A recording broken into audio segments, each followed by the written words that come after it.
या फिर निशांत कुमार ही यहां पर पार्टी की कमान संभालने के बाद में लल्लन सिंह को बाहर कर सकते। तो क्या निशांत कुमार की एंट्री से जेडीयू में हो जाएगी दोपहर, और क्या वाकई बिहार के विधानसभा चुनाव से पहले बहुत बड़ा झटका लगा है? जी हां, जेडीयू को। अपने दर्शकों को बता दें कि बिहार में होने वाले विधानसभा चुनाव से पहले जहां सीट शेयरिंग को लेकर एनडीए में दोफाड़ नजर आ रही है, सीट शेयरिंग को लेकर, जी हां, चिराग पासवान, जीतन राम मांझी बीजेपी से नाराज चल रहे हैं। तो वहीं ऐसे में जेडीयू में जो दोफाड़ हुई है और जिस तरीके से यह देखा जा रहा है कि जेडीयू के कई बड़े चेहरे आरजेडी में शामिल हुए हैं, तो क्या यहां से जेडीयू की मुश्किलें अब बढ़ रही हैं?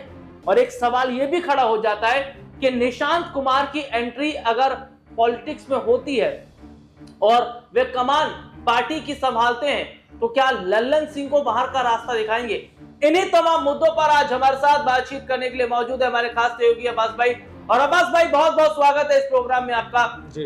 अब्बास भाई, बहुत बड़ी खबर है कि बिहार विधानसभा चुनाव से पहले जेडीयू के कई बड़े चेहरे आरजेडी में शामिल हुए हैं, और दूसरी तरफ यह भी देखा जा रहा है कि जैसे ही जेडीयू की कमान निशांत कुमार के हाथ में आएगी, उसके बाद निशांत कुमार जो है वो पार्टी को लेकर कई बड़े फैसले कर सकते हैं। इसके साथ ही साथ माना यह भी जा रहा है कि वो लल्लन सिंह को भी बाहर का रास्ता दिखा सकते हैं।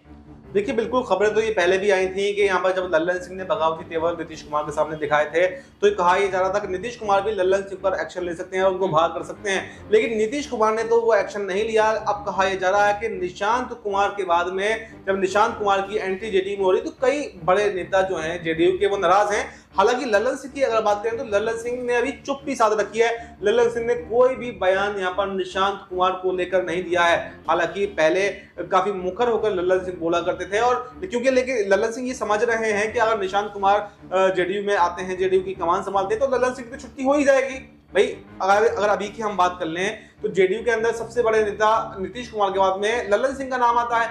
लेकिन अगर निशांत कुमार की एंट्री होती है, तो जो लल्लन सिंह ये इंतजार कर रहे थे कि आखिर कब यहाँ पर नीतीश कुमार रिटायर हो और जेडीयू की कमान मैं संभालूं, तो उनका सपना तो सपना ही रह जाएगा, वो सपना धराशायी हो जाएगा। तो लल्लन सिंह की बगावत जो है वो यहाँ पर लाजमी है। अब सवाल यही पैदा होता है कि क्या लल्लन सिंह बगावत कर देंगे और जेडीयू में दोफाड़ कर देंगे, या फिर निशांत कुमार ही यहाँ पर पार्टी की कमान संभालने के बाद में लल्लन सिंह को बाहर कर सकते हैं? क्योंकि ये बहुत जगहों पर देखा गया है। मैं थोड़ा सा जिक्र करना चाहूंगा उत्तर प्रदेश का इसमें, क्योंकि जब तक मुलायम सिंह यादव के हाथ में पार्टी की कमान रही, तो शिवपाल यादव को सब चीजें मिली, जो चीज उन्होंने चाहिए वो चीजें मिली। लेकिन जैसे ही पार्टी की कमान यहाँ पर अखिलेश यादव के हाथ में आ गई, राष्ट्रीय अध्यक्ष का पद अखिलेश यादव का बन गया, तो उन्होंने शिवपाल यादव के साथ में क्या किया? 2017 चुनाव से पहले आपने देखा था कि वहां पर भी समाजवादी पार्टी में दो फाड़ की स्थिति बनी हुई थी, क्योंकि यहाँ पर मुलायम सिंह यादव के बाद में शिवपाल यादव पार्टी की कमान को हथियाना चाहते थे, संभालना चाहते थे। लेकिन अखिलेश यादव ने अपने हाथ में कमान ले ली, अपने बेटे को मुलायम सिंह यादव ने कमान सौंप दी, तो वो दो फाड़ की स्थिति वहां पर बनी थी। वैसे ही यहाँ पर जेडीयू के अंदर भी हम कह सकते हैं कि जो यहाँ पर शिवपाल यादव से कंपेयर कर सकते हैं हम लल्लन सिंह का, क्योंकि लल्लन सिंह भी इसी हाथ में बैठे थे कि अब नीतीश कुमार साइडलाइन हो और जेडीयू की कमान मैं संभालूं, लेकिन उनका सपना रह जाएगा। तो ऐसे में अब जैसे कि अखिलेश यादव ने यहाँ पर शिवपाल यादव को पार्टी तक से बाहर कर दिया था और शिवपाल यादव को नई पार्टी बनानी पड़ी थी, और ऐसा भी बिहार के अंदर हो सकता है कि निशांत कुमार यहाँ पर लल्लन सिंह को पार्टी से ही बाहर कर दें और फिर लल्लन सिंह जो है नई पार्टी बनाई या फिर बीजेपी के साथ में। और अब्बास भाई, जो अभी हाल ही में जेडीयू के कई बड़े जो चेहरे हैं वो आरजेडी की तरफ गए, इसका क्या बड़ा नुकसान जेडीयू में हो सकता है? और जिस तरीके से यह भी कहा जा रहा है कि यह तो शुरुआत है और जेडीयू को तोड़ने की बड़ी साजिश चल रही है और जेडीयू में फूट डालने की भी कोशिश हो रही है, और ऐसे में यह भी कहा जा रहा है कि बीजेपी की बी टीम बनकर प्रशांत किशोर काम कर रहे हैं। क्या अगर ऐसा है तो जैसे साल 2020 में चिराग पासवान एनडीए से अलग होकर चुनाव लड़े थे और नीतीश कुमार को नुकसान पहुंचाया था, तो क्या उसी तर्ज पर प्रशांत किशोर भी चल रहे हैं और बीजेपी के इशारे पर काम कर रहे हैं? तो क्या नीतीश को झटका लगेगा? देखिए, अगर प्रशांत किशोर की बात कर ले तो इसमें कोई भी दो राय नहीं है कि प्रशांत किशोर बीजेपी की बी टीम है और उनके इशारे पर ही काम कर रहे हैं। वहीं अगर बात करें हम नीतीश कुमार की, तो नीतीश कुमार के लिए इस बार का चुनाव कोई आसान नहीं होने वाला है और ये बात खुद नीतीश कुमार समझ भी रहे हैं। इसीलिए वो निशांत कुमार को लेकर के आ रहे हैं ताकि कुछ युवा वोट बैंक जो यहाँ पर तेजस्वी यादव ने युवा वोट बैंक आरजेडी के प्रति हासिल किया, तो निशांत कुमार भी जेडीयू के प्रति युवा वोट बैंक लेकर के आए। और युवा वोट बैंक है इस वक्त बिहार की राजनीति में बहुत महत्वपूर्ण भूमिका निभाता है, क्योंकि लगभग आधा 50% वोट बैंक बिहार के अंदर युवा वोट बैंक है। वो जिसके पास चला जाता है उसी की सरकार बन जाती है, उसी गठबंधन की सरकार बन जाती है। तो ऐसे में जैसे अब वो उसी तरह पर चल रहे हैं जैसे लालू यादव ने पहले यहाँ पर निपुण तेजस्वी यादव को किया, उनकी पार्टी की कमान उनको सौंप दी, बिहार का डिप्टी सीएम उनको बना दिया।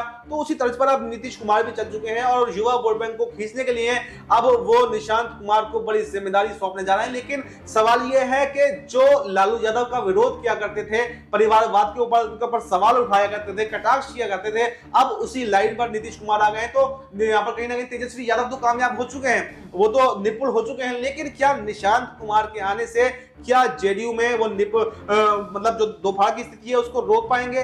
क्या निशांत कुमार को कामयाब बना पाएंगे?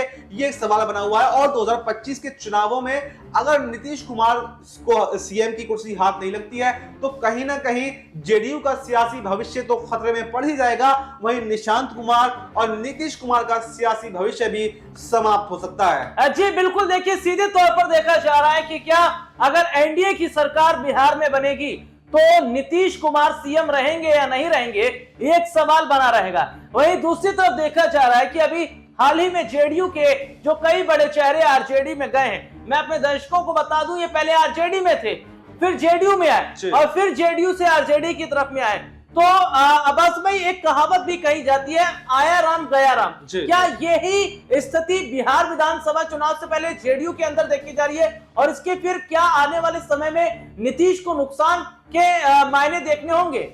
देखिए, जब जब चुनाव आते हैं तो दल बदल का ये पुराना नियम है कि जो कुछ नेता होते हैं जो अपनी पार्टी से संतुष्ट नहीं होते वो दल बदल कर लेते हैं। और ये जो नेता अभी जो आरजेडी में गए हैं ये 2024 के लोकसभा चुनाव से पहले ही जेडीयू में आए थे, यानी जेडीयू में अच्छी संभावना देख रहे थे, लेकिन उनके उम्मीदों पर कहीं ना कहीं नीतीश कुमार खरा नहीं उतरे। और जैसे अब निशांत कुमार की एंट्री हुई तो उन लोगों का बकायदा बयान भी आया है, उन्होंने निशांत कुमार की एंट्री पर सवाल उठाए हैं। उनका भी कहना यह है कि लालू यादव, इससे तो फिर लालू यादव में क्या कमी है, उसी रास्ते पर नीतीश कुमार चल रहे हैं, जो लालू यादव का विरोध करते थे उसी रास्ते पर चल रहे हैं, तो फिर लालू यादव में क्या कमी है? और यही सोचकर उन्होंने फिर से आरजेडी में वापसी कर ली। तो आया गांव गया राम की जो पुरानी कहावत है वो राजनीति में चलती रहती है, जब जब चुनाव आते हैं तो दल बदल होते रहते हैं, इसमें कोई भी नई बात नहीं है। जी तो ये वाकई देखना होगा कि क्या बड़ा नुकसान आने वाले समय में नीतीश कुमार को उठाना पड़ेगा या नहीं। लेकिन बिहार विधानसभा चुनाव से पहले जहां जेडीयू के अंदर दो फाड़ हो रही है या जेडीयू में जो बगावत के सुर दिखाई दे रहे हैं, क्या इसका नुकसान नीतीश को उठाना पड़ेगा? इस मुद्दे पर आपकी क्या राय कमेंट करके जरूर बताएं। फिलहाल आज के इस प्रोग्राम में इतना ही, आपसे फिर दोबारा मुलाकात होगी, तब तक के लिए इजाजत दीजिए, नमस्कार।